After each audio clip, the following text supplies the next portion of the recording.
Assalamualaikum teman-teman. Di video ini kami kelas 12 MIPA 5 dari SMA Negeri 15 Makassar akan menjelaskan materi tentang asal-usul kehidupan. Kelompok 1 bagian A. Teori abiogenesis atau generatio spontanea. Teori abiogenesis adalah teori yang menyatakan bahwa makhluk hidup terjadi begitu saja secara spontan atau makhluk hidup berasal dari benda tidak hidup. Teori ini dikemukakan oleh Aristoteles dan didukung oleh Anthony van Leeuwenhoek dan Nedam.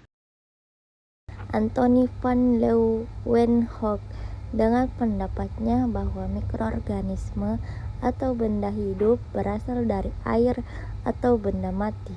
Percobaan abad ke-17 dengan penemuannya terhadap mikroskop, ia melihat adanya mikroorganisme atau makhluk hidup yang sangat kecil dalam sampel air hujan dan air rendaman jerami. Nedam berpendapat bahwa mikroorganisme atau benda hidup terjadi dari air kaldu atau benda mati. Hal ini sesuai dengan percobaannya, yaitu dengan merebus daging. Kemudian air kaldu disimpan dalam keadaan terbuka. Setelah beberapa hari, terlihat air kaldu menjadi keruh karena adanya mikroorganisme. Kelompok 2 bagian B teori biogenesis yang dikemukakan oleh Francesco Redi. Apa itu biogenesis? Munculnya teori biogenesis merupakan bantahan atas teori abiogenesis. Para pendukung teori ini diantaranya Francesco Redi, Lazzaro Spallanzani, dan Louis Pasteur. Teori biogenesis menyatakan bahwa kehidupan berasal dari kehidupan sebelumnya. Untuk mendukung pertanyaan ini dilakukan percobaan oleh para pendukung teori biogenesis. Salah satunya adalah Francesco Redi. Francesco Redi membuat percobaan menggunakan daging segar yang diberikan perlakuan berbeda. Daging diletakkan di sebuah wadah. Ada yang ditutup dengan kain kasah, plastik transparan, dan ada yang dibiarkan terbuka. Dari hasil percobaan tersebut, Redi menemukan bahwa belatung berasal dari telur lalat, karena belatung hanya ditemukan pada daging yang dibiarkan terbuka dan pada daging yang tutup dengan kain kasah. Percobaan Francesco tujuan untuk membuktikan bahwa belatung yang tumbuh dari daging adalah karena induk lalat yang bertelur menghasilkan belatung di atas daging. Percobaan toples A dibiarkan terbuka dengan daging di dalamnya. Toples B diisi sepotong daging lalu ditutup rapat, sedangkan toples C diisi daging dan ditutup kain basah. Hasil, toples A lalat hinggap di atas daging. Toples B tidak tumbuh belatung. Toples C lalat hanya di atas toples, daging banyak tumbuh belatung. Kesimpulan, belatung hanya tumbuh dari daging yang disinggahi lalat untuk bertelur. Kelompok 3 bagian B teori biogenesis yang dikemukakan oleh Lazzaro Spallanzani. Apa itu biogenesis? Bios makhluk hidup, genesis pembentukan.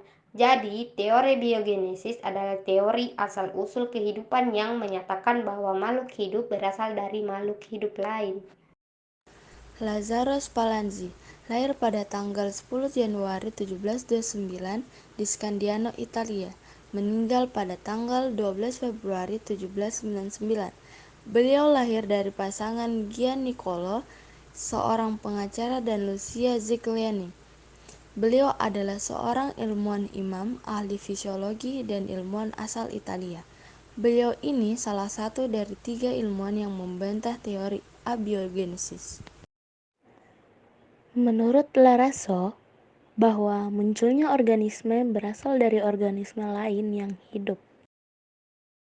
Spallanzani melakukan pengujian dengan air kaldu atau rebusan daging.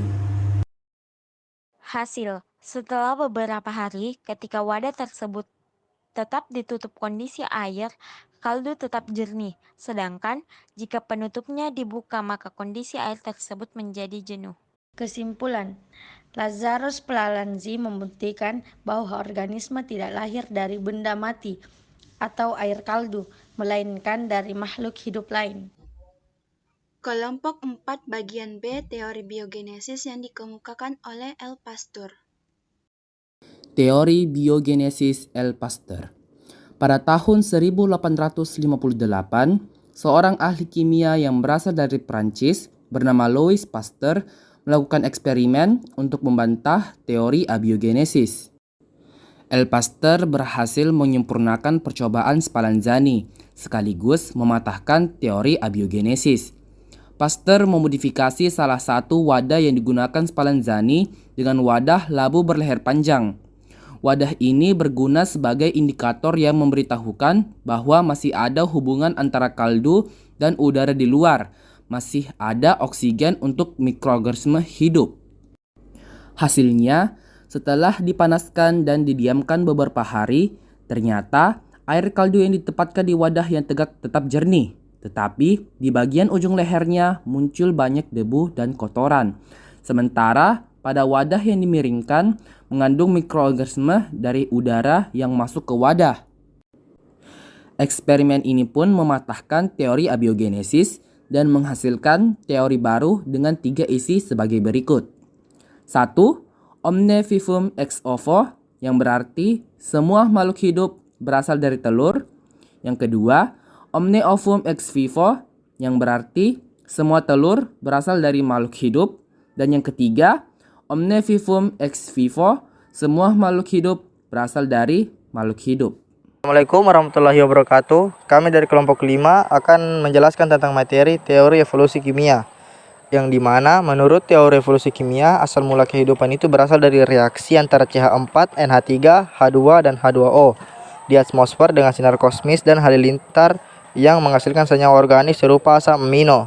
Ilmuwan yang mengemukakan teori evolusi kimia adalah Harold Urey, menyatakan bahwa asal-usul kehidupan diawali dengan adanya senyawa anorganik di atmosfer yang berupa gas-gas seperti metana, CH4, hidrogen H2, uap air H2O, dan amino, NH3, yang bereaksi dengan bantuan energi dari sinar kosmis dan kilatan listrik halilintar sehingga terbentuk asam amino yang merupakan bahan dasar pembangunan kehidupan. Percobaan Stanley Miller berhasil membuktikan teori Urey dengan percobaannya di laboratorium dengan menggunakan alat yang diberi nama pesawat uratmosfera. Kesimpulan yang diperolehnya bahwa senyawa anorganik dapat diubah menjadi asam amino organik. Dengan pesawat uratmosfera, jadi satuan-satuan kompleks di dalam sistem kehidupan seperti lipida, gula, asam amino, dan nukleotida dapat terbentuk dari kondisi abiotik. Sekian dari kami. Wassalamualaikum warahmatullahi wabarakatuh.